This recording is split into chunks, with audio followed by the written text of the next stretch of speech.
লক্ষ্মীমতী প্ৰভু লক্ষ্মীমতী ভগৱন্ত পাময় অৱতাৰি আজি তোমাক ভৈলময়ী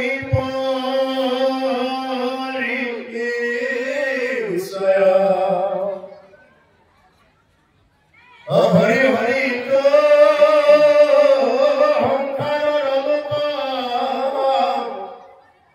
কিনো ভৈল পুৰা ভয়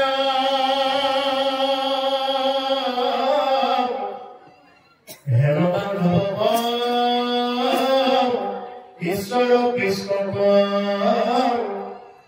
একোজনে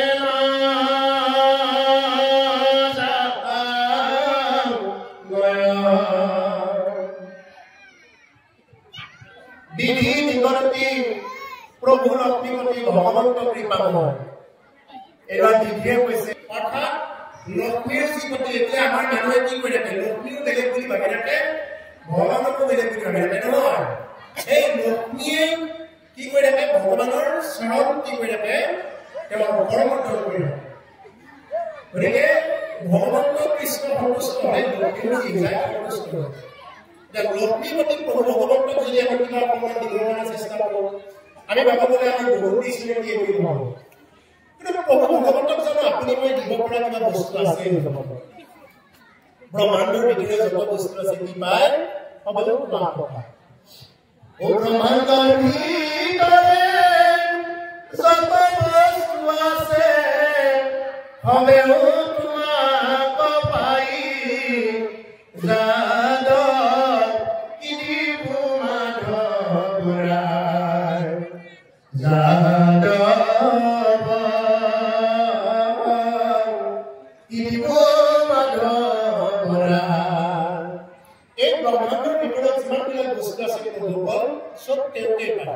अपनी मैं यहाँ सृष्टि कर ये जो यहाँ फल फूल से बात आग्रह से ये समस्त सब बिलाक असह्य विभूति जिमान बिलाक आछे सब बिलाक कारण लक्ष्मीमती एकारे প্ৰভুকল আমাৰ জীৱনত মোৰ কৰি থকা বস্তু বিশেষকৈ আমাৰ এখন এইবিলাক সব কি প্ৰভু ভগৱন্তৰ দয়া আনকে শৰীৰটো তেওঁৰ এটা আমাৰ বহুত মানুহে ভাবি থাকে যে এই শৰীৰটোৱে মই নেকি এই বুলি ভাবি থাকে শৰীৰ তত্ত্ব শুনি ল'ব এতিয়া আমাৰ এই শৰীৰটোৱে মই বুলি ভাবি থাকে আমাৰ বহুত মানুহে বোলে আমাৰ হাতখনে মই ভৰিখনে মই এনেকুৱা ভাবি থাকে মই হাত মই ভৰি মই পেট মই দাঁত এনেকুৱা কৰি নকওঁ তাৰমানে কি বুজাই ইয়াৰ দ্বাৰা যে মোৰ হাত তাৰমানে মোৰ মানে ভিতৰত মই এজন বহি আছো আপোনাক চলতে উদ্দেশ্য কৰি কৈছো ভিতৰত মই এজন বহি আছো এই মোৰ হাতখন মোৰহে মই হাত নহয় ভৰিখন মোৰ ভৰি ময়ে ভৰি নহয় মোৰ পেটটো মোৰহে ময়ে পেট নহয় তাৰমানে কি মই আৰু মোৰ ভৰিটো সম্পূৰ্ণ বেলেগ বেলেগ বস্তু আৰু যিদিনালৈকে মানুহে মই আৰু মোৰ শৰীৰটো বুজি নাপায় তেতিয়ালৈকে মানুহে শৰীৰটোকে মই বুলি কৰি ৰাখিব লগা কৰে এই শৰীৰটোৱে মই নহয় এই শৰীৰটোৰ ভিতৰত আৰু এটা বস্তু আছে চিত্ত বুদ্ধি মন অহংকাৰ বোলে আজি মোৰ মন নাই দিয়ক মই নাযাওঁ ভাগৱত পাঠত আজি মই নাযাওঁ মন নাই কোনে ক'লে মনটো কাৰ মোৰ মনটো মোৰহে অহংকাৰ মোৰহে মই অহংকাৰ নহয় ইয়াত এই জীৱাত্মাটোৱে বিভিন্ন প্ৰকাৰে কিবাবিলাক কৰি থাকিব পাৰে কিন্তু কি কৰিব এই জীৱটোৱে এনেকুৱা কামবিলাক কৰি থাকিলেও আত্মাটোৱে বহি কি কৰি থাকিব লাগি চাই থাকিব ইয়াত বাধা নিদিয়ে বোলে নকৰিব বুলি নকয় বোলে তুমি নকৰিবাচোন এনেকে বুলি নকয় বহুত শক্তিটো যোগাই দিব তোমাক কৈছে নহয় ইয়াত শাস্ত্ৰত কৈছে এইবিলাক কথা চাব লাগে কিন্তু তোমাক ডাইৰেক্ট কৈ নিদিয়ে গতিকে সেইকাৰণে প্ৰভুকল মই আৰু মোৰ শৰীৰটো সম্পূৰ্ণ বেলেগ বেলেগ বস্তু এতিয়া আমাৰ শৰীৰটোৰ কাৰণে খাদ্য আমি খুৱাই আছো বিভিন্ন প্ৰকাৰৰ এই ভাজা পোৰা মছলাবিলাক খুৱাই আছো এইবিলাক সম্পূৰ্ণ খাদ্য জিভাৰ খাদ্য বোলে মই এইখন আঞ্জা খাম এইখন আঞ্জা খাম এইখিনি মছলা দিলেহে মই আঞ্জাখন ভাল পাওঁ, এইটো চাউলৰ ভাতহে মই ভাল পাওঁ, এইবিলাক কাৰ খাদ্য? এইবিলাক মোৰ শৰীৰৰ খাদ্য। আত্মাৰ খাদ্য কি বস্তু? আত্মাৰ খাদ্য হ'ল কেৱল হৰিনাম, হৰিনাম, হৰিনামে হাৰ, হৰিনামে কৰি আছে জগত। কেৱল হৰিনামে হ'ল আত্মাৰ খাদ্য। গতিকে আত্মাৰ খাদ্য যেতিয়ালৈকে নিদিয়ে তেতিয়ালৈকে এটা জীৱই ৰন্ধন খাদ্য নাপায়। গতিকে এই আত্মাৰ খাদ্যটো যেতিয়া পাবগৈ তেতিয়া এটা জীৱ কি কৰিব পাৰে? তেওঁ ঊৰ্ধ্বমুখী হ'ব পাৰে, অৰ্থাৎ তেওঁ বৈকুণ্ঠগামী হ'ব পাৰে। আমাৰ ইয়াতে কিছুমান স্তৰ আছে, ট্ৰপোস্ফিয়াৰ, টেট্ৰোস্ফিয়াৰ, আয়নস্ফিয়াৰ, এক্সফিয়াৰ, মেছোস্ফিয়াৰ, এনেকুৱা কিছুমান আমাৰ স্তৰ আছে। এইবিলাক স্তৰ পাৰ হৈ কি কৰিব লাগিব? ভূ, ভুৱ, জনম, মহন, তপ, সত্য, সত্যলোক অতিক্ৰম কৰি কি পাব? বৈকুণ্ঠ লোক পাব। এতিয়া এটা জীৱ যদি বৈকুণ্ঠ লোক পাব লগা হয়, সেই জীৱটোৱে কিমানখিনি নাম ধৰ্ম কামাই কৰিব লাগিব চিন্তা কৰক। আমি ইয়াৰ পৰা যদি কলাইগাঁৱলৈ যাব লগা হয় কিমানখিনি ধন লাগিব? ইয়াৰ পৰা যদি মংগলদৈলৈ যাব লগা হয় ধন লাগিব। ধন নোহোৱাকে বাইকখনটো নাযায়। যেনেকুৱাকে ইয়াত চলাৰ কাৰণে এইটো পিছলা ধনটো লাগে, ঠিক তেনেকুৱাকে এটা আত্মা বৈকুণ্ঠগামী হ'ব লাগিলে কি লাগে? এই ধনটো লাগে। কি ধন? নাম ধন।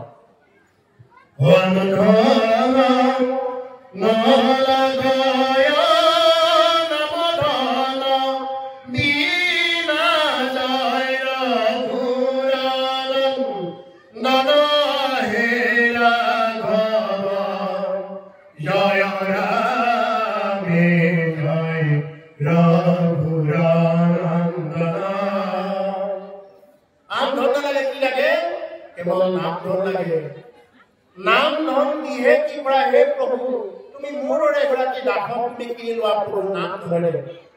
আমি বিনিময় বেলেগ ল'ব নালাগে। নাম ধনেৰে যাতে তোমাৰ ওচৰত বৃদ্ধি যাব পাৰোঁ প্ৰভু, তুমি মোক কেৱল নাম দিয়া,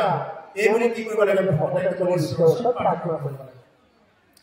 অৰ্থাৎ ইয়াৰ পৰা এখন টাউনলৈ যাওঁতে যেনেকৈ পিছলে আমাৰ এইটো হিচাপ কৰা ধনটো লাগে, এটা জীৱ বৈকুণ্ঠগামী হ'ব লাগিলে কিমানখিনি ধন লাগিব? এই হ'ল নাম ধন। গতিকে ইমানখিনি নাম তেওঁ কামাই কৰিব লাগিব। সেইকাৰণে শৰণ লৈ ভজন ল'ব লাগিব। ভজনতহে নাম পায়, শৰণত নাম নাপায়। ভজনত নাম পায়। সেইকাৰণে ভজন লৈ গুৰুকে যি নাম পাইছে, এই নাম যিমানে জপ কৰিব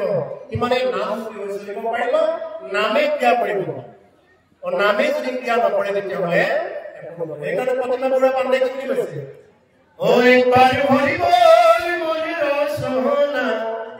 মানৱ দেহেৰি গৈৰৱ কৰুণা, একবাৰ হৰিব মনৰ সহনা, মানৱ দেহেৰি গৈৰৱ কৰুণা, মানৱ দেহ মাটিৰ ভাণ্ড, ভাঙিলে হইবে খণ্ডৰে খণ্ড, মানৱ দেহ মাটিৰ ভাণ্ড, ভাঙিলে হইবে খণ্ডৰে খণ্ড, ভাঙিলে দেহা জোৰা নিবে না ভাই, একবার হরিবল মনের সহনা, মানব দেহে গৈরব কইনা। হে রচনা, রচনা মানে জীবা। এই জীবা কয় কি ইমান দিনে কয় কোনখন চব্জিৰ কি সোৱাদ হ'ল, এইটোতো সোৱাদ গৈ থাকিলে ইমান দিনে। কোনখন ভাজাৰ কি সোৱাদ, কোনটো মছলাৰ কি সোৱাদ, কোনটো জীৱ ভক্ষণ কৰিলে কি সোৱাদ পায়, এইখিনিহে তই বিচাৰি ফুৰিলি। এবাৰ তই কৃষ্ণ বুলি কোৱা নাই, এবাৰ ৰাম বুলি কোৱা। জীৱা কৈছে যে হে ৰচনা, হে জীৱা, এবাৰ তই কৃষ্ণ বুলি কোৱা নাই, এবাৰ ৰাম বুলি কোৱা। মানৱ দেহে গৈৰৱ কৰুণা, মানৱ দেহাত কৈ তুমি গৌৰৱ নকৰিবা। কি আছে এই দেহাত? ও সোণৰ নহয়, ৰূপৰ নহয়, নহয় বিনা কৰা মানৱী দেহাত নহয় যুগমীয়া। মানৱী দেহা শুনে জানো কৰা, মানৱী দেহা ৰূপে জানো কৰা। সোণৰ নহয়, ৰূপৰ নহয়, নহয় বিনা কৰা মানৱী দেহা নহয় যুগমীয়া। কিবা সোণেৰেও কৰা নহয়, ৰূপেৰেও কৰা নহয়। এই দেহাটো কিহৰ দেহা? মলৰ দেহা। নাম লোৱা মলৰ দেহা নহয় যুগমীয়া। নাম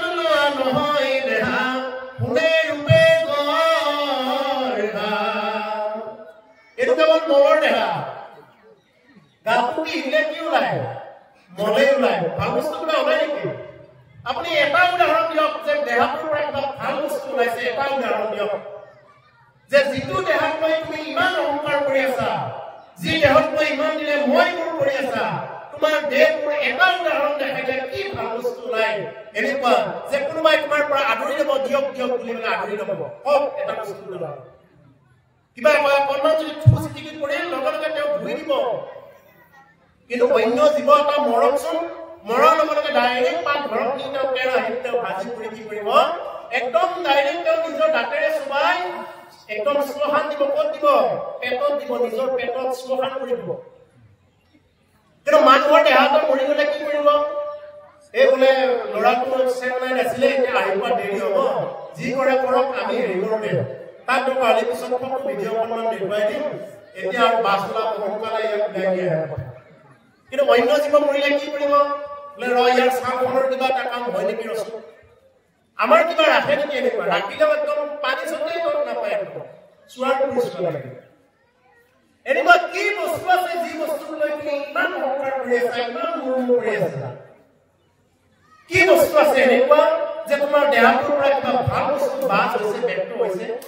পিহি দিলেও মন ভাতকেইটা খাই দিলেও মন পানী খাই দিলেও মলে ওলায় চিন্তা ভাৱনাবিলাক মলে হয় কি আছে দেহাটোত গতিকে এই দেহাটোক লৈ মানুহে কেৱল মই মোৰ এই চিন্তা ভাৱনাৰে থাকি নেকি এই বিষয়ে বুজি থাকে এই হ'ল প্ৰভুসকলৰ মায়া এই মায়াৰ কথা বহুত ব্যক্ত প্ৰভুসকল বহুত এই মায়াৰ কথা কৈ পাৰাপাৰ নাপায় এবাৰ প্ৰভু ভগৱন্তৰ মায়া চাব বিচাৰিছিল দামোদৰ বিপ্লৱ সুদামা এবাৰ প্ৰভু ভগৱন্তৰ ওচৰত গৈ ক'লে যে হে প্ৰভু কি কৰক যে ধাৰপাত গা ধুবলৈ ক'লে যে প্ৰভু তোমাৰ বোলে কিবা মায়া আছে মই মায়া চাব বিচাৰিছো প্ৰভু তুমি অকণমান মোক মায়া কথা ক'ব প্ৰভুৱে ক'লে হে সুদামা তুমি আগতে গাটো ধুই লোৱাচোন বাৰু পিছতে অকণমান মায়াৰ কথা আলোচনা কৰিম আগতে তুমি গাটো ধুই লোৱা সুদামাই যে পানীত ডুব দিলে লগে লগে দেখা পালে যে এগৰাকী ৰজা আৰু তেওঁৰ একমাত্ৰ কন্যাগৰাকীৰ বিবাহ আয়োজন কৰিছে আৰু বিবাহত উপযুক্ত বৰ বিচাৰি কৰিছে মালালৈ সুদামাক দেখাৰ লগে লগে আহা সুদামা তোমাৰ নিচিনা উপযুক্ত কোন আছে আহা এই বুলি সুদামাৰ লগত বিয়া কৰাই দিলে সতী হ'ল বহুদিন গুচি গ'ল এদিন আইগৰাকী কি হৈ গ'ল আইগৰাকী বৃদ্ধ হৈ ঢুকাই থাকিলে আমাৰ ইয়াতে আগতে যেনেকৈ সতীদা প্ৰথা আছিলে তাতে পতিদা প্ৰথা মানে যদি সতীগৰাকী যদি মৰি যায় তেতিয়াহ'লে পতিয়ে সেইখন চিতাত জাপ দিব লাগে এতিয়া সুদামাক ধৰি বান্ধি আনিলে তেওঁৰ আইগৰাকী ঢুকোৱাৰ পিছত এতিয়া সুদামাক ধৰি বান্ধি এতিয়া চিতাখনত কি কৰিব চিতাখনত এতিয়া মানে জ্বলাই দিব সুদামাৰ লগতে মনত পৰে প্ৰভু ৰক্ষা কৰা প্ৰভু এতিয়া মোক মাৰি পেলাব আৰু লগে লগে ভগৱান কৃষ্ণই এনেকৈ ওপৰৰ পৰা এনেকৈ চাই দিছিল সুদামা আজি দেখোন তুমি ঢুকি বৰ দেৰি কৰি দিলা ইমান দেৰি পানীত ডুব দি আছিলা এই হ'ল প্ৰভু ভগৱন্তৰ মায়া এই হ'ল প্ৰভু ভগৱন্তৰ মায়া এই মায়াৰ মাজত থাকি আমি কি কৰোঁ অবস্তুক দেখা হয় বস্তুক আৱৰি এইটো মূল মায়া জানানিষ্ট কৰি অবস্তুবিলাকত এই বস্তু বুলি দেখা পাই আছো আমি বস্তুৱে অবস্তু বুলি দেখা পাই আছো যিবিলাক অবস্তু আছে ঘৰ দুৱাৰ কিবা কিবি এইবিলাকতে মূল বুলি দেখা পাই আছো আৰু এই কৃষ্ণক আমি অবস্তু বুলি দেখা পাই আছো এই ভাগৱত কথাক আমি অবস্তু বুলি দেখা পাই আছো এইবিলাক কি কৰি আছে এইবিলাক হ'ল মায়া এইকাৰণে মায়া শক্তিৰ পৰা সাৱধান আৰু এইকাৰণে প্ৰভুসকল এই মনুষ্য জন্ম বাৰ বাৰ পোৱা নাযায় আৰু কি ভাৰত ভূমিত আৰু এনেকৈ মানুহৰ জন্ম পাবা আৰু দ্বিতীয়বাৰ পাবা এইটো আশা বাদ দিয়া মানুহে তিনিবাৰে মনুষ্য জন্ম লাভ কৰে যেনেদৰে হিৰণ্যকশিপুৱে এনেকৈ তিনিবাৰ জন্ম ল'লে জয় বিজয়ে আহি তিনিবাৰ জন্ম ল'লে জড়ভৰতে তিনিবাৰ জন্ম ল'লে তেনেকুৱাকৈ কি মানুহে কি পায় তিনিবাৰে জন্ম পায় এতিয়া দুৰ্ভাগ্য কথাটো হ'ল আমাৰ এইটো জন্ম প্ৰথম নে দ্বিতীয় নে তৃতীয় আমি কোনো ক'ব নোৱাৰো গতিকে হেন জানি এইটোৱে আমাৰ শেষ জন্ম বুলি ভাবি আমি কি কৰিব লাগে ভগৱতী কৰিব লাগে ইয়াত কোনো কাৰো আপোন নহয় কোনো কাৰো পৰ নহয় গতিকে সেইকাৰণে আমি কি কৰিব লাগে কাকো আপোন পৰ এই বুলি এইবোলে এইবিলাক দৃষ্টিৰ পৰা উৰ্ধত থাকি আমি কেৱল হৰি ভগৱতী কৃষ্ণ নাম লৈ যাব লাগে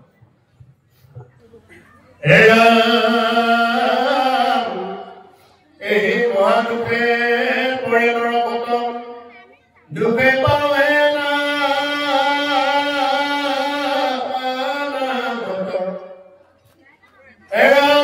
তুমি মাত্ৰ ভজিবাৰ ঠাই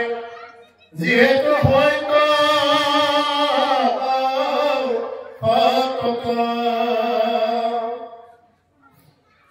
গতিকে ইয়াত আগত ক'লে যে হেন বান্ধৱ ঈশ্বৰ কৃষ্ণক একোজনে নজানো আহে এনেকুৱা বান্ধৱ ঈশ্বৰ কৃষ্ণক যিকোনো মানুহে নজানে একেবাৰে নাজানে এনেকুৱা বান্ধৱ ঈশ্বৰ কৃষ্ণক জানিবৰ কাৰণে কি লাগিব ভাগ্য লাগিব যেনেদৰে সুদামাই জানিলে ঈশ্বৰ কৃষ্ণ সুদামাই জানিছিল আৰু জানিছিল কাৰণে প্ৰভু ভগৱন্তৰ পৰা তেওঁ ইহজনমৰ আৰু পৰজনমৰ সমস্ত বিত্ত তেওঁ লাভ কৰিছিল ইহজনমত তেওঁৰ থাকিবৰ কাৰণে ঘৰ আছিল ঘৰ পালে আৰু পৰজনমৰ বিত্তও তেওঁ বৈকুণ্ঠ লাভ কৰিলে এই হ'ল সুদামাৰ কথা সেইকাৰণে প্ৰভুসকল আমি কোনেও ঈশ্বৰ কৃষ্ণৰ ভক্তি কৰি আমি নাই নাই কৰি থাকিব নালাগে বোলে মৃত্যু নাই মৃত্যু নাই নাই নাই বুলি কোৱা মানে কি হয় মানুহ এজনক যদি মই সদায় লগ পাই থাকোঁ যদি সদায় নাই নাই কৰে তেতিয়াহ'লে এনেকুৱা এটা নেগেটিভ ক্ৰিয়া কৰে তেওঁৰ ঋণাত্মক এটা প্ৰভাৱে ক্ৰিয়া কৰে যে এনেকুৱা সঁচাকৈ একো নাই এনেকুৱা এটা কোৱাজনৰ মনতো বাধা হ'ব গতিকে সেইকাৰণে প্ৰভু ভগৱন্তক প্ৰাৰ্থনা কৰিলে আমি কি ক'ব লাগে যে হে প্ৰভু যে তুমি জানা প্ৰভু সমস্তখিনি বুলি প্ৰাৰ্থনা কৰিব আমি নিজকে কিবা কিবি খুচি পালে আমি তেনেকুৱাকে থাকিব নালাগে সুদামা যেতিয়া একো নোহোৱা অৱস্থাত ভগৱান কৃষ্ণৰ ওচৰলৈ গৈছিলে সুদামাক ভগৱান কৃষ্ণই সুধিলে বোলে সুদামা ঘৰৰ ফালে চব ভালনে এইবোৰ সুধিলে সুদামাই কি উত্তৰ দিছিল ভাল প্ৰভু চব ভাল এইফালে সুদামাৰ ঘৰত খাবৰ কাৰণে ভাত নাই থাকিবৰ কাৰণে ঘৰ নাই সুদামাই উত্তৰটো কি বুলি দিলে ভাল প্ৰভু আৰু ভগৱন্ত কৃষ্ণই কি বুলি দিলে যে এই ভালে ভাল এই ভালে ভাল অৰ্থাৎ সুদামাই যেতিয়া ভাল বুলি ক'লে সেই ভালে সুদামাৰ কি কৰিলে ভাল কৰিলে ভগৱান কৃষ্ণৰ লগে লগে আদেশ দিলে হে বিশ্বকৰ্মা যোৱা সুদামাৰ এই বৃন্দাপুৰীখন যি বৃন্দাপুৰীত সুদামা থাকে এই বৃন্দাপুৰীখন এনেকুৱাকৈ নিৰ্মাণ কৰি দিয়া যেন মোৰ প্ৰসাদ যেনেকুৱা তেনেকুৱা কৰি দিয়া বিশ্বকৰ্মা আহিল সুদামাৰ আইগৰাকীয়ে ক'লে হে আই আপুনি অকণমান চাই ধৰি দিয়ক যে ভগৱানে আদেশ কৰিছে যে তেওঁ এই গৃহটো বনাই দিব লাগে তেতিয়া কি কৰিলে সুদামাৰ আইগৰাকী আৰু ওপৰত সুদামাৰ আইগৰাকীয়ে ক'লে যে নহ'ব মই নিদিম তেনেকুৱাকৈ কাৰণ মই ইমান দিনে আমি খুজি মাগি অন্যলোকৰ পৰা খাই আছো অন্যলোকৰ পৰা খাই আমি পেট গঠন কৰি আছো আৰু যি তিনি মুঠা চাউল চিৰা দিছিলে এই চাউলটো কি কৰিছে মই ওচৰৰ লোকৰ পৰা আমি খুজি মাগি আনি দিছিলোঁ গতিকে এইখিনি চাউল খাই ভগৱান সন্তুষ্ট হৈছে আৰু তাৰ কাৰণে সেই বিশ্বকৰ্মাক নাম পঠাইছিল গতিকে সেই বিশ্বকৰ্মা যদি তুমি বনাব খোজা ঘৰটো আগতে মোৰ ওচৰ চুবুৰীয়াৰ ঘৰবিলাক বনাই দিয়া সুদামাৰ আইগৰাকীয়ে প্ৰাৰ্থনা কৰিলে বিশ্বকৰ্মাৰ ওচৰত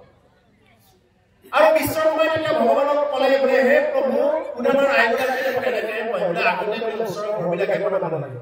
আৰু ভগৱানে ক'লে কথাটো এই হওক সুদামাৰ আইগৰাকীয়ে যি নিৰ্দেশ দিছে এই নিৰ্দেশে সাফল্য হওক আৰু লগে লগে কি কৰিছে বৃন্দাপুৰীৰ অন্যান্য ঘৰবিলাক বনাই দিছে আৰু শেষত গৈ সুদামাৰ ঘৰ বনাই দিছে এই হ'ল সুদামাৰ কথা গতিকে প্ৰভুসকল আমি এইকাৰণে ভগৱানৰ ওচৰত নাই নাই ইটো নাই সেইটো নাই বুলি ক'ব নালাগে যি দিছে এইখিনিতে সন্তুষ্ট হ'ব লাগে সন্তোষম পৰম সুখম এই বুলি এটা কথা আছে সন্তোষম পৰম সুখম সন্তোষে পৰম সুখ অসন্তোষীয়া মানুহৰ কোনোদিন সুখ নহয় যিবিলাক মানুহ অসন্তোষীয়া মানুহৰ কোনোদিন সুখ নহয় এই ভাগৱত পাঠক আহিও তেওঁ এটা নহয় এটা দুখীয়ে তেওঁ বিচাৰি ফুৰিব ক'ত কি দুখ হৈছে ক'ত কি সুখী হৈছে এইবিলাকে বিচাৰি ফুৰিব অসন্তোষীয়া মানুহৰ এইটো ধাৰণা যদি কোনোবা অন্ন ৰান্ধি আছে অন্ন ৰান্ধি থাকোঁতে বোলে এইটো নহয় বিভিন্ন প্ৰকাৰৰ কমপ্লেইনবিলাক দিব মই কৰিলোঁ হয় নহয় মোক কিয় নহ'লে মোক কৰিব লাগিছিল মই কৰিলোঁ হয় এনেকুৱা বিভিন্ন প্ৰকাৰৰ চিন্তা ধাৰণাবিলাক লাগিব তেতিয়া চিনি পোৱা যায় যে তেওঁ এজন অসন্তোষীয়া মানুহ আৰু অসন্তোষীয়া মানুহজনে কি বুলি ক'ব যেনিবা দালিত নিমখ নহ'লে কিন্তু লগে লগে কি বুলি ক'ব হয় ঈশ্বৰে খুব সুন্দৰ মহাপ্ৰসাদ দিছে খুব সুন্দৰ হৈছে তেওঁ লাহেকৈ তেওঁ কাণত ক'ব বোলে নুশুনে কিন্তু চবৰ আগত কৰি দিয়ে অন্তকীয় লোকৰ কাৰ্ডাই গতিকে অসন্তকীয় লোকৰ কোনো জাগাতে কি নহয় সুখ নহয় সেইকাৰণে আমি যি পাইছো প্ৰভুৱে যি কৃপা কৰি আমাক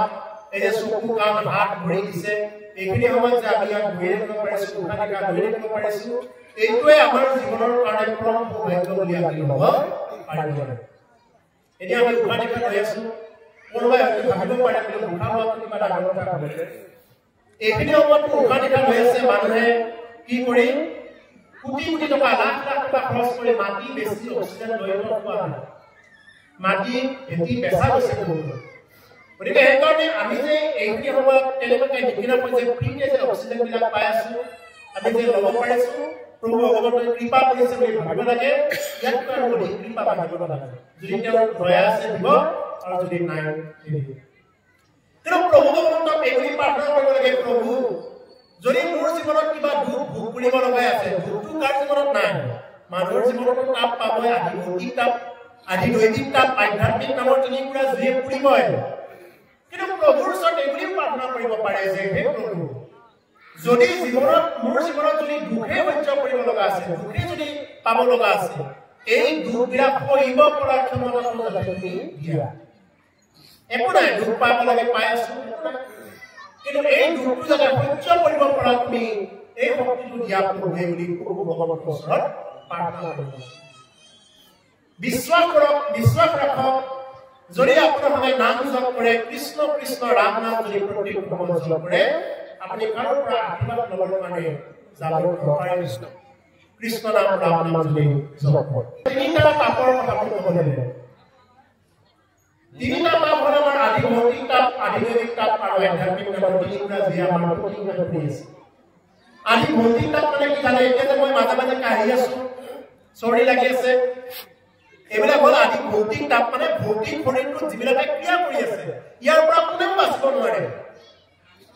জ্বৰৰ পৰা খৰৰ পৰা মূৰৰ বিহৰ পৰা পেটৰ বিহৰ পৰা দাঁতৰ বিহৰ পৰা নখচুকীয়াৰ পৰা বিভিন্ন প্ৰকাৰৰ যি বেমাৰ হয় এই হ'ল আদি ভৌতিক তাপ ভৌতিক শৰীৰটোত যিবিলাক তাপে ক্ৰিয়া কৰে আদি দৈনিক তাপ দৈৱক্ৰমে হঠাতে আমি শুনা পালো দৈৱক্ৰমে বোলে যাই আছিল হঠাতে বোলে কিবা এটা হ'ল এক্সিডেণ্ট এটা হ'ল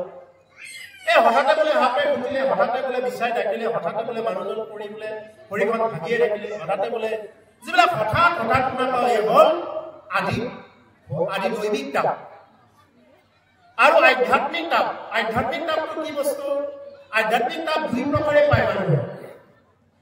এটা হ'ল শাৰীৰিক এটা হ'ল মানসিক শাৰীৰিকভাৱে যেনেকৈ পায় হঠাতে প্ৰাকৃতিক দুৰ্যোগ ধুমুহা বানপানী গাজনি শিলাবৃষ্টি থাকিব ঠাই নাই ভয় লাগে বজ্ৰপাত যিমানবিলাক হৈ আছে এইবিলাক হ'ল আধ্যাত্মিক তাপৰ এইবিলাক শাৰীৰিক তাপ আৰু মানসিক তাপ এটা আছে বোলে ভাতত তিতা খাব পাৰি মাতৰ তিতা খাব নোৱাৰি বোলে বোৱাৰীয়ে মোক ভাতকেইটা ঠেকেচা মাৰি দিছে মই এতিয়া খাওঁ কেনেকৈ বোলে কুকুৰকে ভাজিখিনি দিছে কিন্তু তথাপি মই খাব নোৱাৰোঁ নহ'লে ভাতকেইটা কোনোবাই তিতা কৰি দিয়ক কথা নাই তিতাৰে ভাত দিয়ক কিন্তু ভাতকেইটা যদি মৰমেৰে কয় বোলে হে ভাতকেইটা দিছোঁ তুমি খোৱা যদি ঠেকেচা মাৰি দিয়ে মই খাব খাবি নাখাব নাই এইবুলি যদি বোৱাৰীয়ে যদি বা কোনোবাই যদি এনেকুৱাকৈ ঠেকেচা মাৰি দিছে বোলে ভাতত তিতা খাব পাৰে মাতত তিতা খাব পাৰে তেনেকুৱা হয় এই যে মাতৰ তিতাবিলাক খাওঁ এই হ'ল আধ্যাত্মিক তাপৰ মানসিক তাপ বোলে কোনোবা অফিচত গৈছে বছৰৰ পৰা খুব গালি শুনিছে স্কুলত চাকৰি কৰে হেড ছাৰৰ পৰা ঠিক গালি শুনিছে এইবিলাক অকণমান দেৰিকৈ যোৱাৰ কাৰণে এই যিমানবিলাক তাপবিলাক পাই থাকে এই হ'ল মানসিক তাপ আমি কোনেও এইবিলাকৰ পৰা পৰিত্ৰাণ পাব নোৱাৰো কিন্তু প্ৰভু ভগৱন্তৰ চৰণ চত্বত যদি আহোঁ চত্ব মানে তেওঁৰ চতাটোৰ তলত যদি আহোঁ যেনেকুৱাকে ৰ'দ বৰষুণত ছাতি এটা যদি পোৱা যায় তেতিয়াহ'লে বৰষুণৰ পৰা তেওঁ ৰেহাই পায় অকণমান যদি তেওঁ গায়ক পায় অলপ কৰিব পাৰিছে নেকি কিন্তু ৰ'দৰ পৰা যথেষ্ট পৰিমাণে বা বৰষুণৰ পৰা যথেষ্ট পৰিমাণে ৰেহাই পাব পাৰে ঠিক তেনেকুৱাকে কোনোবাই যদি ঈশ্বৰ কৃষ্ণৰ ওচৰত যদি একান্তভাৱে যদি শৰণ লয় তেতিয়াহ'লে তেওঁ এই তিনিটা তাপৰ পৰা মুক্ত হ'ব পাৰে সেইকাৰণে অৰ্জুনক কৈছে যে হে অৰ্জুন সৰ্বধৰ্মাং পৰিত্যাজ্য মামেকং শৰণং ব্ৰজ অহং ত্বাং সৰ্বপাপেভ্যো মুচ্যস্যামি মা শুচঃ হে অৰ্জুন তুমি যিমানবিলাক গান্ধী ধৰ্মক লৈ যিমানবিলাক অহংকাৰ কৰি আছা তুমি ৰূপক লৈ যিবিলাক অহংকাৰ কৰি আছা, বল ইজ্জত লৈ যিবিলাক অহংকাৰ কৰি আছা, এই সববিলাক বাদ দি কি কৰা, তুমি মোৰ শৰণাপন্ন হোৱা। সেইকাৰণে প্ৰভুসকল আমি শৰণ ল'ব লাগে। শৰণ মানে শৰীৰত ভ্ৰমণ কৰা, ন শব্দে আনন্দ। কি আনন্দ? ৰাম নামে আনন্দ কৰিব। ৰাম নাম ল'লে তেওঁ আনন্দ পাব। এতিয়া আপোনালোকে নিজকে নিজে সোধক, এই যে ইমান সময় যে ভাগৱত কথা যে আমি শুনিলো, মই অকণমান হ'লেও কিবা আনন্দ পাইছো নে নাই পোৱা? মই নিজকে নিজে প্ৰশ্ন কৰিব লাগিব। এই যে ভাগৱত কথা সম্পূৰ্ণ এটা বছৰৰ পিছত এতিয়া আৰম্ভ কৰিছে অষ্টম বাৰ্ষিক ভাগৱত পাঠ। এতিয়া আজি অষ্টম বাৰ্ষিক ভাগৱত পাঠ শুনি মই অকণমান হ'লেও কিবা আনন্দ পাইছো নে নাই পোৱা? যে অকণমান হ'লেও তেওঁ আনন্দ পাইছে, তেওঁ নিজকে জানিব যে প্ৰভু ভগৱন্তই তেওঁৰ জীৱনত ক্ৰিয়া কৰিছে, কৃপা কৰিছে। আৰু যদি অকণমানো আনন্দ নাই পোৱা, যদি কেতিয়া নহয় হয়, কেতিয়া 7টা বাজে, কেতিয়া 7টা বাজে এই লাগি থাকে, তেতিয়াহ'লে নিশ্চয় যি কি নহওক প্ৰভুসকল, আমি তেনেকুৱাকে সেই কালক্ৰমে যদি ভক্তি কৰিব পাৰোঁ, এই ভক্তি আমাক ক্ৰিয়া কৰিব। আৰু প্ৰভু ভগৱন্তৰ ওচৰত যদি তেনেকুৱাকে আমাৰ এই শৰীৰটো শৰীৰ বুলি ভাবি যদি আমি ৰাম নামক ভ্ৰমণ কৰাব পাৰোঁ, তেতিয়াহ'লে তেনেকুৱাকে শৰণ ল'লেহে আমাৰ কি হ'ব, আমাৰ গতি হ'ব আৰু ভগৱন্তই তিনিটা কামৰ পৰা মুক্তি ঘূৰাই দিব। ইয়াতে ক'লে যে এই মহাপুৰুষে কৰে নৰকত, দুখ পাৱে নানামত, একে তুমি মাত্ৰ ভজিবাৰ খাই যিহেতু সত্য হতত। যিয়ে নেকি বান্ধৱ ঈশ্বৰ কৃষ্ণক নাজানে বুলি কৈছে, যিয়ে নেকি ঈশ্বৰ কৃষ্ণক বান্ধৱ বুলি নাজানে, তেওঁ কি কৰিব লাগে, নৰকত পৰে বুলি কৈছে। যিয়ে নেকি ঈশ্বৰ কৃষ্ণক বান্ধৱ বুলি ল'ব নোৱাৰিলে তেওঁ নৰকত পৰে। দুখ পাৱে নানামত, নানামতে তেওঁ দুখ পাব লগা হয়। ঈশ্বৰ কৃষ্ণক পাবৰ কাৰণে ইয়াৰ পৰা ব্ৰহ্মলোকলৈ যিমানবিলাক দেৱ দেৱতা আছে সমস্ত ঈশ্বৰ কৃষ্ণকে ধ্যান কৰি থাকে। আমাৰ ইয়াৰ পৰা ব্ৰহ্মলোকলৈ যিমানবিলাক দেৱ দেৱতা দেৱী আছে, এই সমস্ত প্ৰভু ভগৱন্তক পাবৰ কাৰণে চেষ্টা কৰি থাকে। সেইকাৰণে কোনো দেৱ দেৱীক নিন্দাও কৰিব নালাগে, কাকো অৱহেলাও কৰিব নালাগে, এইবিলাক কৰিব দিয়া নাই।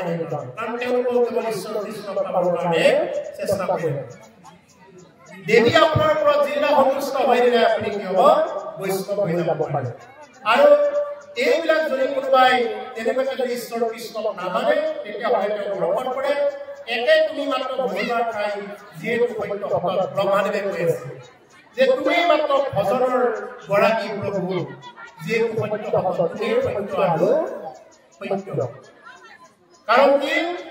ভজনীয় আৰু পূজনীয়ৰ মাজত পাৰ্থক্য আছে। ভজনীয় দেৱতা হ'ল একমাত্ৰ ঈশ্বৰ কৃষ্ণ, ভজনীয় বুলি কৈ দিয়ক। বাকী কোনো দেৱতাক ভজনা নকৰে মানুহে, পূজাহে কৰে মানুহে। এই যে পূজা বুলি কয়, এইবিলাক পূজা কৰে, কিন্তু ভজা দেৱতাক হ'ল একমাত্ৰ হ'ল ঈশ্বৰ কৃষ্ণ।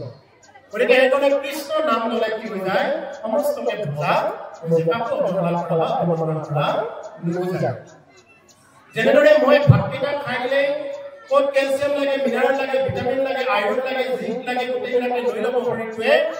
ঠিক তেনেকুৱাকে কৃষ্ণ বুলি কোৱাৰ লগে লগে সমস্ত দেৱ দেৱীয়ে পাই যায়, কাকো অৱমাননা কৰা নহয়। আনৰ অসত্যক প্ৰয়োজন নাই, কৰিলো কৰি নিৰ্ণয়, যদি কিছু আছে বিচাৰত কোনো যিটো সত্য নৰয়। গতিকে ব্ৰহ্মাদেৱে এতিয়া কৈ আছে, আন অসত্য বস্তু একো প্ৰয়োজন নাই, মই নিৰ্ণয় কৰি কথাখিনি ইয়াত আৰু বেলেগ আৰু বিচাৰ কৰিবলগীয়া একো কথা নাই। জানো মায়া গুণে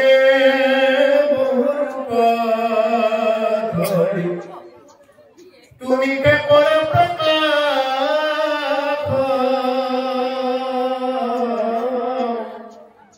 এই নিমিত্তে দেখি সত্যৰ কিছু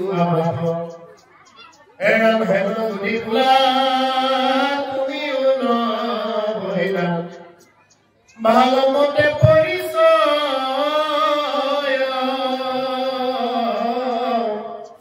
যিটো দেখিলা মোৰ ৰূপ, ইটো কোনো গুণ ময়া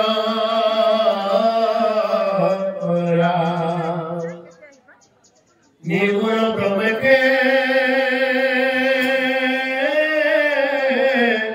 সত্য কৰি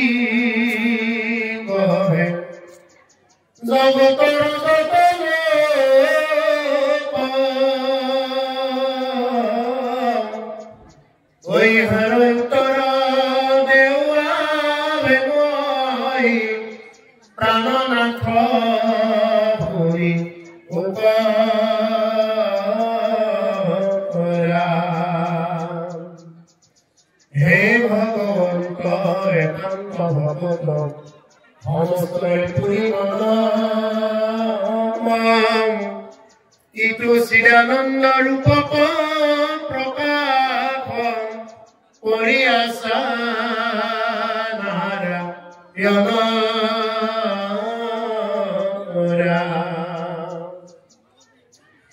নিগুণ ব্ৰহ্ম সত্য কৰি কৰে জগতৰ যত লোক জগতৰ গোটেই লোকে কি বুলি কয় এই নিগুণ ব্ৰহ্ম ঈশ্বৰ কৃষ্ণকে সত্য বুলি কয়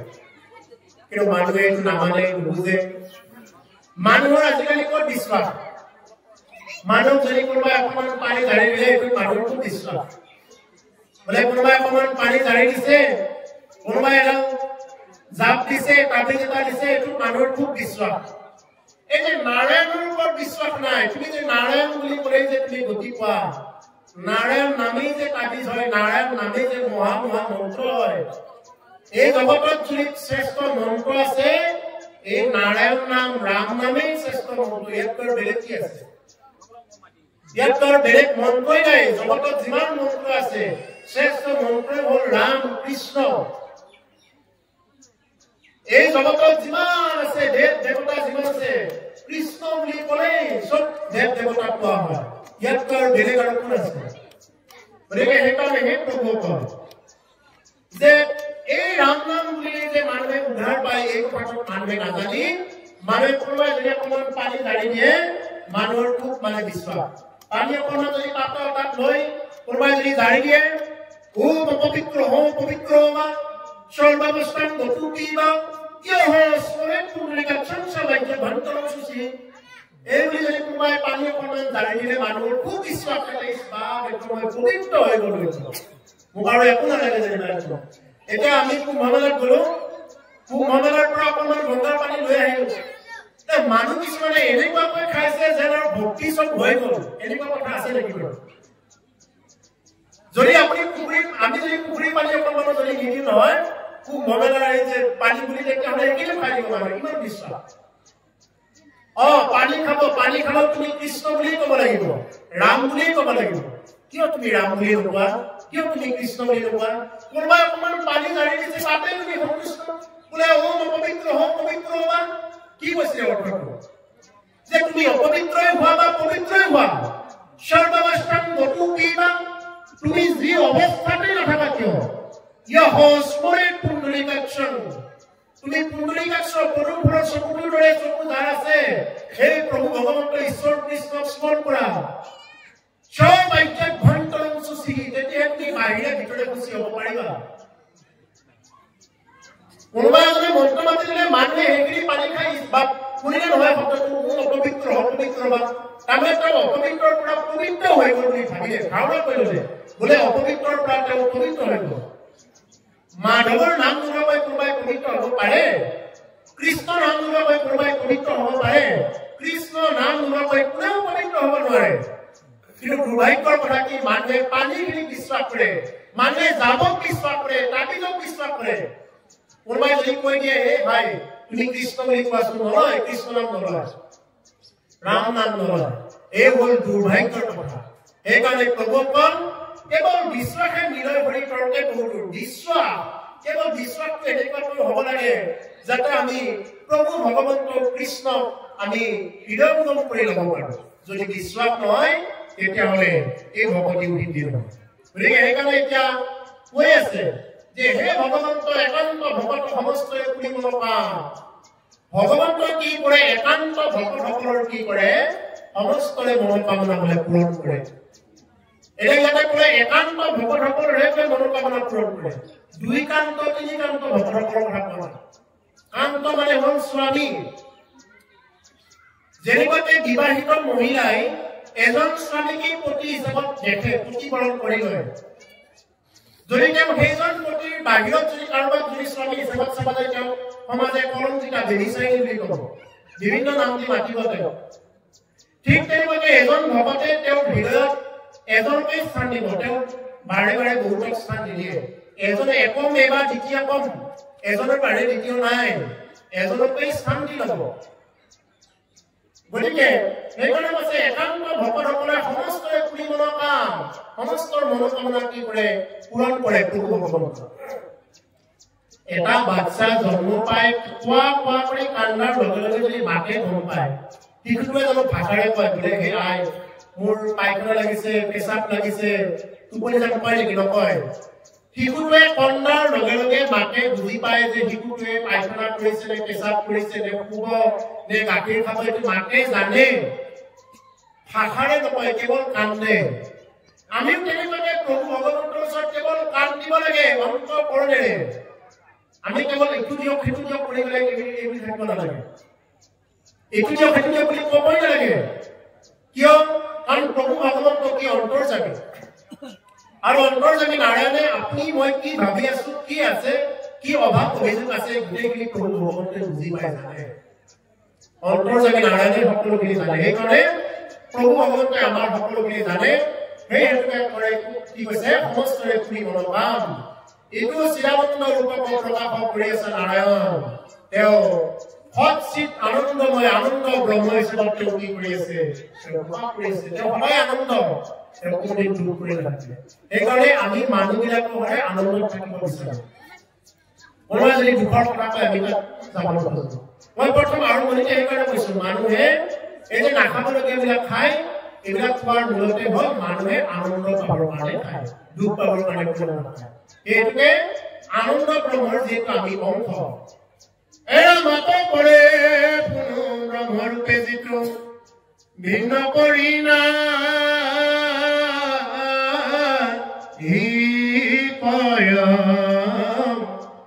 এই দেহ হন্তে আয়াত কৰে নানায়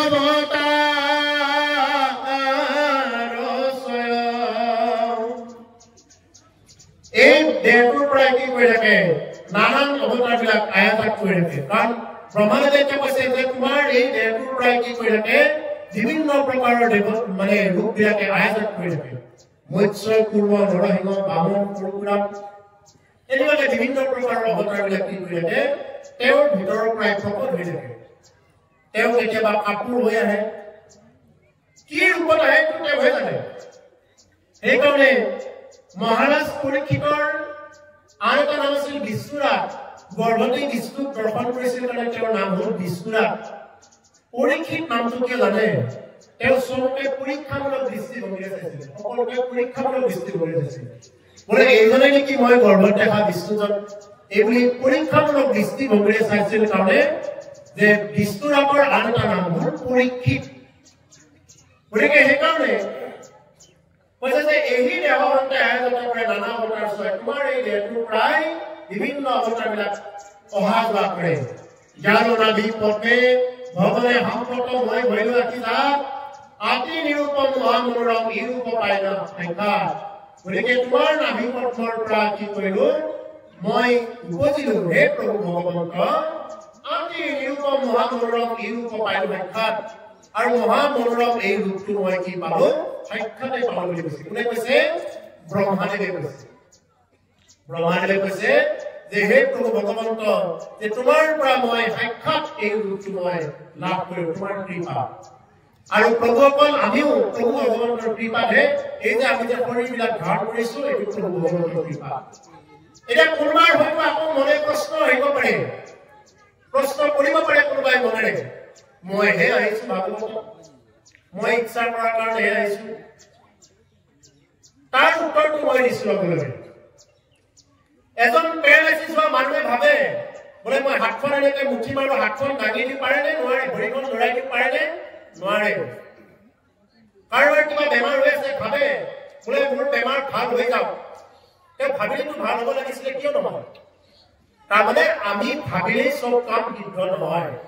আমাৰ ভাবৰ লগত চব কাম যিহেতু সিদ্ধ নহয় সেইকাৰণে প্ৰভু ভগৱন্তৰ বিনা ইচ্ছা ছাড়া গছৰ পাত এটা ইফালে দিব নহয় যদি তেওঁ কৃপা নকৰে ইয়াত আমি আহিবৰ কাৰণে আপোনালোক আহিবৰ কাৰণে শক্তি নাই ইয়াত প্ৰভু ভগৱন্তই লৈ আহিছে আৰু প্ৰভু ভগৱন্তই লৈ অহাতহে আপোনালোক আমি সকলোৱে একেলগে দেখা দেখিব পাৰিছো নহলে ইয়াত এনেকুৱা কাৰো শক্তি নাই যে তেওঁ আহিব পাৰিব আহিলে ভাগৱত শুনিব পাৰিব বা ভাগৱত কথা ক'ব পাৰিব এনেকুৱা নিজাকে তেওঁ শক্তি নাই আৰু যদি নিজাকে থকা বুলি ভাবিছে এইটো তেওঁৰ এটা মহা খ্ৰীষ্টতা আৰু এটা অহংকাৰ গতিকে সেইকাৰণে প্ৰভুসকল আমি সকলোৱে প্ৰভু ভগৱন্তৰ ইচ্ছা তেওঁৰ কৃপাতে আমি আহিছো এতে পেখে মই হাতয়াশ্ৰয় কৰিলো কৃপাময়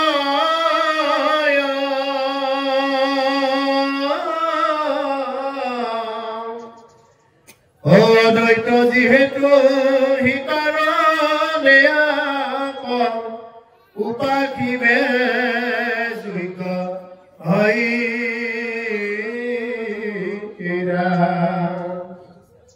এতেকে মই ইয়াক আশ্ৰয় কৰিলো কৃপাময় এতেকে বুলি কিটা কয় যেতিয়া নেকি সিদ্ধান্তবিলাক অংক কৰি থাকি এতেকে অমুক এই অংকটো মানে হেৰি কৰে অংকৰ শিক্ষক বা অংকৰ যিবিলাক নেকি ষ্টুডেণ্টছ তেওঁলোকে বুজি পাব যে অংক কৰি থাকিলে কি শেষত শিক্ষকে বুজাই দিয়ে বোলে এতেকে অমুক এই সিদ্ধান্তটো আহিব এতেকে এতিয়া ব্ৰহ্মাদেৱে কৈছে এতেকে মই ইয়াক আশ্ৰয় কৰিলো কৃপাময় হে কৃপাময়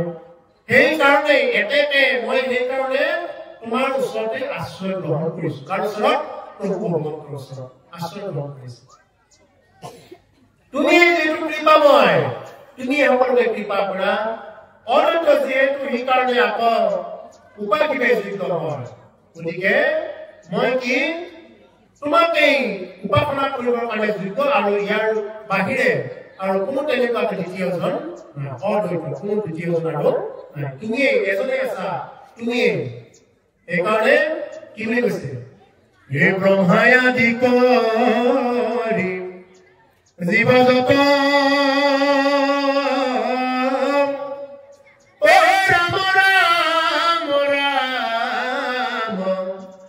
ৰাম ৰাম মায়া হৃদয় মাজে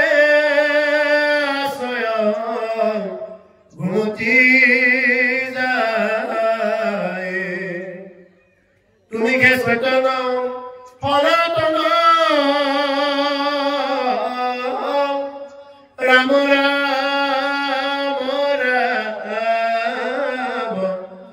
ৰাম ৰাম আমিও চেতন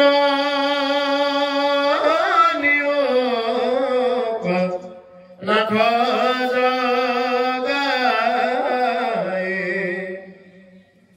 ইয়াৰ পৰা ব্ৰহ্মাণ্ডলৈ যিমানবিলাক দেৱ দেৱতা আছে চব মায়া সূৰ্যৰ মাজত ঘূমতি গৈ আছে সেইকাৰণে ব্ৰহ্মাদি দেৱতাসকলে তাৰ চৰণ লয় ঈশ্বৰ কৃষ্ণৰ অভয়চৰণ বিভাগে সকলোৱে এইখনে শৰণ লয় আৰু আমিও মনুষ্য হিচাপে এইখনে প্ৰভু ভগৱন্তৰ বিভাগী অভয়চৰণতে কি কৰিব লাগে শৰণাপন্ন হ'ব লাগে কিন্তু শৰণ লৈ এনেকুৱা নহয় বোলে শৰণ আমি ৰাইজক দেখুৱাবৰ কাৰণে লৈছো আমি অমুকখন বেনাৰৰ তলত থাকিলেহে আমি ঈশ্বৰক পাম তেনেকুৱা নহয় আমাৰ বৌদ্ধ ধাৰণা বোলে আমাৰ বেনাৰৰ তলত আহিলে ঈশ্বৰক পাব আমাৰ পন্থত আহিলেহে ঈশ্বৰক পাবলৈ নহ'লে নহ'ব এনেকুৱা নহয়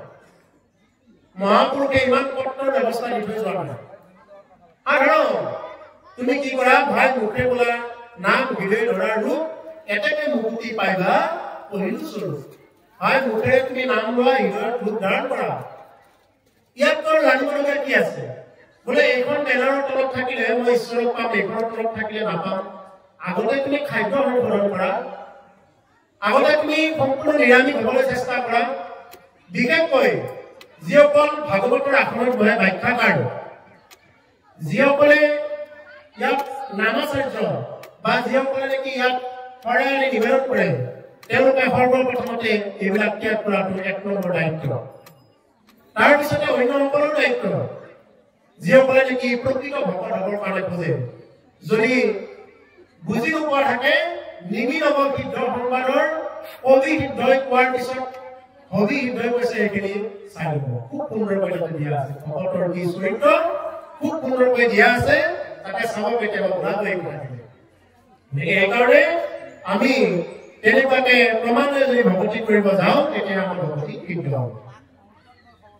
হেৰাম শুনা ঘৰ নাৰী একচিত কৰি ভাগৱতৰ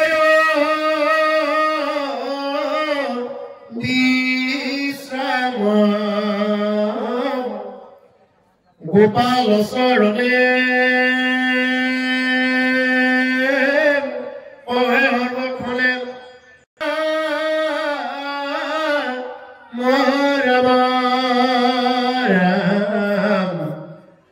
হৰি ৰাম ৰাম ৰাম ৰাম শুনা নৰনাৰী একচিত্ত কৰি ভাগৱত বিশ্ৰাম বুলি কৈছে এই নৰনাৰী সকল একচিত্ত কৰি শুনা চিত্তটো এক কৰি শুনা বহুত কৰি নহয় ভাগৱত অবিশ্ৰাম বিশ্ৰাম নোহোৱাকৈ কোনো ধৰণৰ বিশ্ৰাম নোহোৱাকৈ অবিশ্ৰাম গোটেই এই ভাগৱত কথা শুনা গোপালৰ চৰণে কয় ভগৱতে ডাকি বোলা ৰাম ৰাম গতিকে যে কৈছে যে ডাকি বোলা ৰাম ৰাম ৰাম ৰাম বুলি কৈছে আৰু ইমানতে আমাৰ এটা চেট কৰিছে যদি